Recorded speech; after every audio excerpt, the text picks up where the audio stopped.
Vamos conversar agora sobre doença de Glasser, uma doença bastante desafiadora na suinocultura moderna, porque é causada por um agente que faz parte da microbiota dos suínos. Então, a convivência com esta enfermidade, ela tem que acontecer, porque é impossível praticamente erradicar esta enfermidade ou este agente do sistema de produção, uma vez que ele faz parte da microbiota. Muito bem. Então, a importante doença multifatorial da suinocultura moderna. Então, ela não é uma doença primária, ou seja, ela é multifatorial, ela depende de fatores de risco. Significa que encontrar o agente no corpo do suíno é uma coisa esperada, faz parte da microbiota. Não significa necessariamente que o agente esteja causando a doença. O agente causador mudou recentemente, foi reclassificado, né? Então mudou o nome, era Haemophilus parasois, agora é conhecido como Glasserella parasois. Tem mais de 15, são 15 sorotipos conhecidos, mas alguns não sorotipificáveis, né? E o uso excessivo de antibióticos para prevenir essa enfermidade, ele ocorre bastante, né? Quer seja antibióticos injetáveis ou via ração. É comum a gente ir numa granja que tem problema com doença de Glasser, você encontra lá um uso bastante grande de antibióticos, vacinas, quer seja vacinas autógenas ou vacinas comerciais, e mesmo assim, geralmente a doença está acima do que era a meta daquela granja em termos de controle. Então, é uma doença que, apesar de existir vacinas e antibióticos efetivos contra esse agente, ela é uma doença que acaba se manifestando bastante, né? Então, aqui é um quadro característico da doença de Glasser, né? Então, nós vemos um quadro de policerosite. O que nós vemos então de serosas inflamadas aqui? Então, uma pericardite, uma pleurite e uma peritonite. Às vezes acontece do animal também ter simultaneamente artrite e meningite, mas o mais comum é esse quadro respiratório e com peritonite. Então, o agente é uma bactéria gram-negativa, Glasserella parasois, são esses 15 sorotipos distintos e os não tipificáveis. Isso é um problema no controle da enfermidade, porque muitas vezes acontece mistura de animais com sorotipos diferentes e isso acaba tornando a doença de mais difícil controle. Esses são os mais prevalentes no Brasil, mas isso muda constantemente, né? Conforme se elabora uma vacina para alguns sorotipos, você faz uma pressão de seleção e outros tornam-se mais prevalentes. Existem diferenças de patogenicidade entre os sorotipos. A proteção também entre os sorotipos não é completa. Então, questão de vacina, ou mesmo a proteção da mãe para os filhotes, ela é específica para aqueles sorotipos que a fêmea ou que a vacina foi feita, né? Então, isso acaba dificultando. Quanto mais mistura de leitões, mais a doença aparece. E o agente faz parte da microbiota normal dos suínos domésticos e javalis, né? E a transmissão vertical é a forma natural de contaminação dos leitões, ou seja, na natureza, né, o javali, né, depois ele foi domesticado, virou nosso suíno doméstico, né, e na natureza há essa passagem natural do, do Haemophilus ou da Glasserella para os leitões, sem que isso cause doença. Então, esse trabalho demonstrou claramente que os javalis possuem cepas de Glasserella parasois idênticas ao dos suínos domésticos e que a microbiota do javali é similar dos suínos domésticos. Então, quando a gente olha microbiota tanto de intestino como de trato respiratório superior, ou pele, e compara no suíno doméstico com o javali, é praticamente idêntica. Lembrando que a função da microbiota ela é vasta, né? Quer seja a produção de ácidos, estímulos para o desenvolvimento intestinal, redução de pH intestinal, secreção de substâncias que vai inibir o crescimento de bactérias patogênicas. E a exclusão competitiva, que é extremamente importante. Então, pense um leitãozinho devidamente contaminado, com a Glasirella, com a Pasteurella, com o Strepto, que são agentes potenciais causadores de doença, mas ser devidamente colonizado por meio da mãe, esses agentes acabam fazendo então a exclusão competitiva com cepas mais patogênicas. E mais importante de tudo, a microbiota faz a modulação da resposta imunológica. Não existe competência imunológica para aquilo que não é conhecido pelo corpo, quer seja pela exposição natural ou pela vacinação. Então, isso foi devidamente moldado pela natureza e, para funcionar, tem que estar desta forma. Cada vez que nós alteramos, nós geramos problema, que é o caso da nossa dificuldade de controlar a doença de Glasgow. E aí, se tratando de microbiota, nós temos que compreender muito bem o papel dela para poder lidar com essas enfermidades causadas por bactérias que fazem parte do nosso organismo, né, ou do organismo do animal. Então, no caso, a doença de Glasser, a Glasserella parasuis faz parte da microbiota. Então, quando a gente olha a microbiota, esse aqui a gente já conversou na aula, lá no início da disciplina sobre microbiota e imunidade, a população de microbiota, tanto nos suínos como no homem, é uma estimativa de 39 trilhões de bactérias, que estão bilhões de anos em evolução, essas bactérias na face da Terra.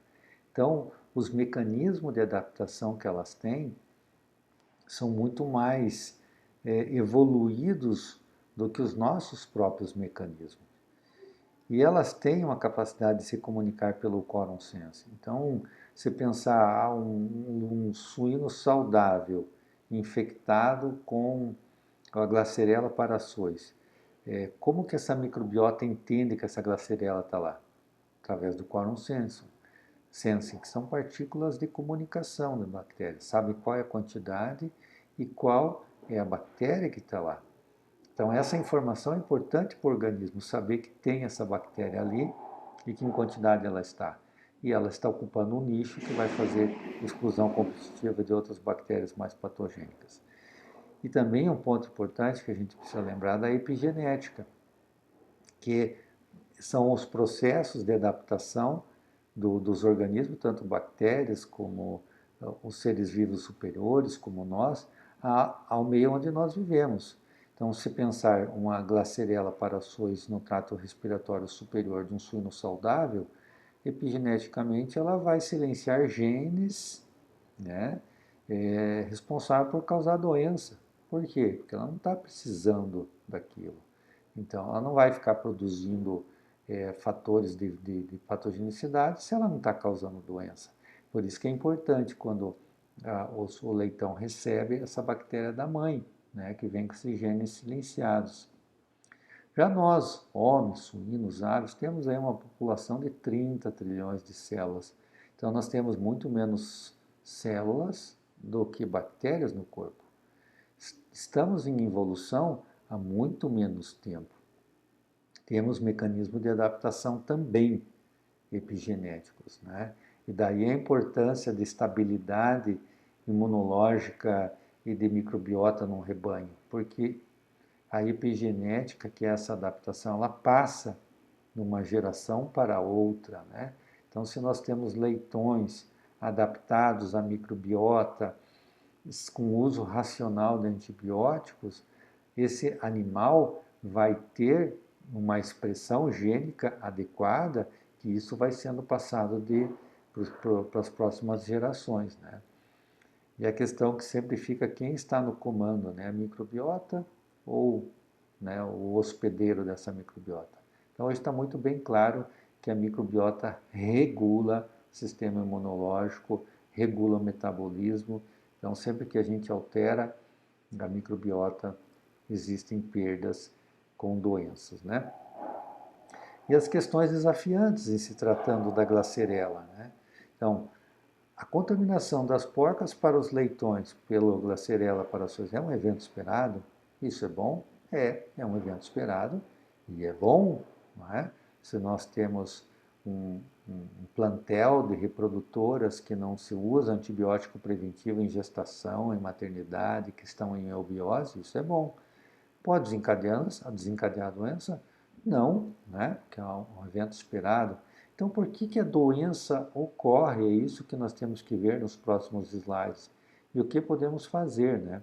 Então, a Glasserella parasois é um colonizador precoce, por volta dos 4 dias ela já contaminou o leitão vai tomar o colostro, vai receber essa proteção da matriz, que nós devemos sempre nos lembrar que essa proteção não está representada apenas por anticorpos, mas sim por células de defesa, como polimorfos nucleares, macrófagos, linfócitos, citocinas também, tudo isso, fatores de crescimento que estão nesse colostro e que vão fazer o desenvolvimento desse animal e a regulação do sistema imunológico.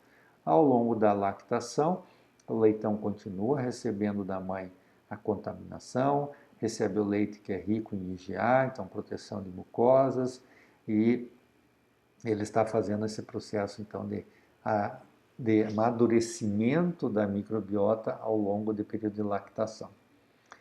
E, por alguma falha nesse processo, né, lá na fase de creche, a Glasserella vai causar doença.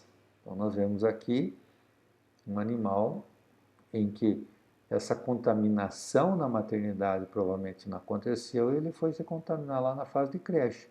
Então, é um agente de microbiota, mas olha o estrago que ele faz.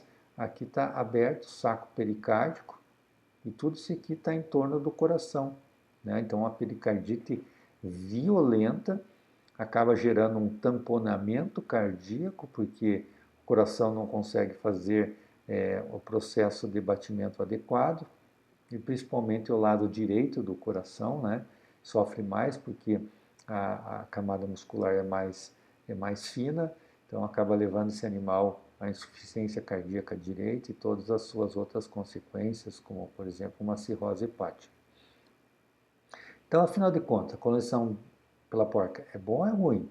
As porcas são portadoras saudáveis, logo o agente é excretado em pequena quantidade pela matriz. Por que está em pequena quantidade? Porque é um agente causador de doença, mas que faz parte do microbiota. Se ele é para causar doença e o animal está saudável, então está em pequena quantidade. Por que vai estar em muita quantidade se não está causando doença? O agente é excretado pela mãe, logo está com os genes de patogenicidade silenciados, né?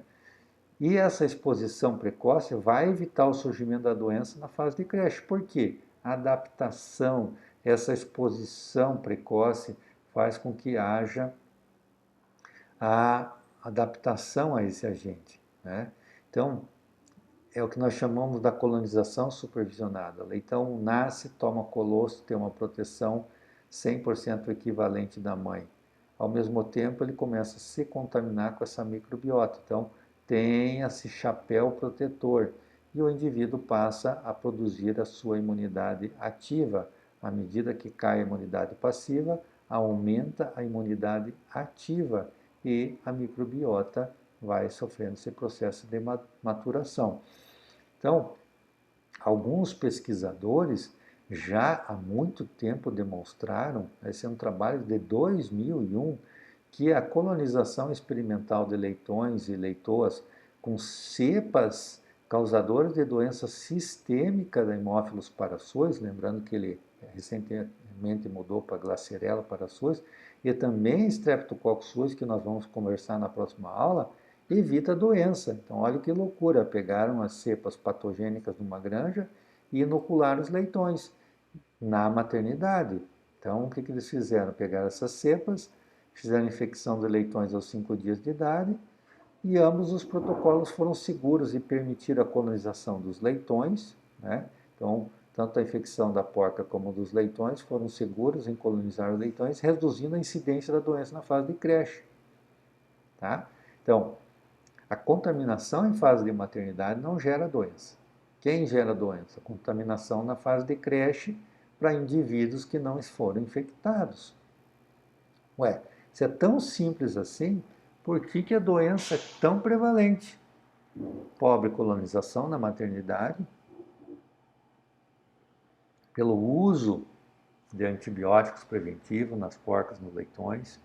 Então muitas granjas usam como rotina, leitão nasce, faz 1, 2, 3 doses de antibiótico. Às vezes a porca ganha já uma ração medicada com amoxicilina, por exemplo. A alta taxa de reposição, então 20% mais ou menos das fêmeas que estão parindo numa maternidade são primíparas. Muitas vezes elas são oriundas de granjas livres de vários patógenos de microbiota, então ela não tem essa potencial de transmitir. Ou às vezes tem cepas diferentes, e isso também não é bom se tem muitas cepas do mesmo agente na mesma granja. O grande número de sorotipos de parações na mesma granja, fazendo que às vezes a proteção que o leitão recebeu na maternidade não é suficiente para suplantar um desafio de uma cepa mais patogênica. A proteção do colostro, ela muitas vezes é insuficiente porque as leitegadas são muito numerosas, mas mais importante que isso, muitos leitões são de baixo peso e não conseguem ingerir volume de colostro suficiente para ter uma proteção imunológica adequada. E o estresse na desmama, ainda se pratica muito a desmama com 21 dias no Brasil, 21 dias de média, né? E a média não é uma medida interessante, porque você pega leitões de 15, leitões de 24, e aí você acaba fazendo a média de 21, aí tem muitos leitões sofrendo demais esse estresse que é imunossupressor. E um problema seríssimo no Brasil, né? A suinocultura no Brasil, para se estruturar nesse formato vertical, onde existe um que produz o leitão, outro que faz o crechário e outro que faz a recria e engorda, as cooperativas e agroindústrias tiveram que criar estruturas, por exemplo, de crechários que recebem leitões de vários produtores, para gerar um volume. Então tem crechários aí de 6 mil, 10 mil leitões. Para fazer o povoamento de um crechário desse, eles recebem leitões de muitas vezes 40, 50 origens.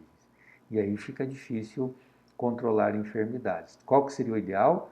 Um fluxo único, numa única origem. Você pega leitões de uma única origem, a chance de desenvolvimento de doença é bem menor. Então, houve um avanço muito grande das genéticas em termos de leitões leitegados maiores, mas isso se tornou um desafio com relação à proteção. Então, esse seria o cenário ideal, ou seja, colonização na maternidade enquanto tem imunidade passiva, e nós vivenciamos um cenário de colonização não supervisionada, ou seja, a microbiota tem o seu ápice de formação lá na creche. Quando acontece ainda, porque na creche muitas vezes tem muita interferência de antibiótico. A imunidade passiva caiu, a imunidade ativa está retardada, tem um estresse gigantesco nessa fase por conta do desmame, e aí a doença eclode. Então não é à toa que nós vivenciamos uma situação de crechários, creches no Brasil, que usam todas as rações, praticamente todas as rações medicadas, por conta disso, né? E o estresse, ele aumenta, então, a pressão de infecção, porque as bactérias da microbiota, elas sabem que o hospedeiro está estressado, então as bactérias patogênicas começam a se multiplicar mais, e a imunidade, que poderia estar aqui em cima, ela cai. Então, se diminui a imunidade e aumenta a patogenicidade, a doença acontece.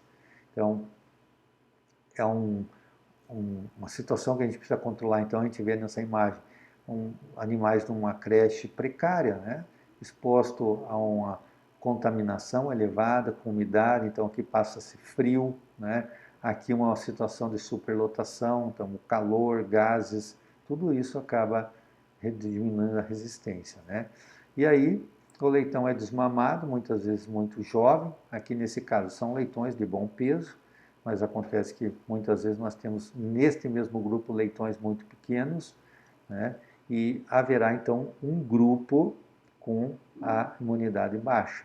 Por isso que quando a gente fala de meningite, doença de Glasser, não é 100%. Não, vai acontecer num grupo de animais, pode ser 10%, que já é alto, né, pensando em produção animal, Mas mesmo assim eu tenho 90% que não aconteceu nada. Por que esse 10% está acontecendo? Ah, é o leitão que não tomou colostro, que nasceu muito pequeno, que foi revezado várias vezes entre várias porcas, foi desmamado muito jovem. Então são todos fatores que vão aumentar a predisposição desse indivíduo. Então, o Haemophilus parasus, ele possui tropismo para membranas serosas, sinovial, meningeal e pulmão.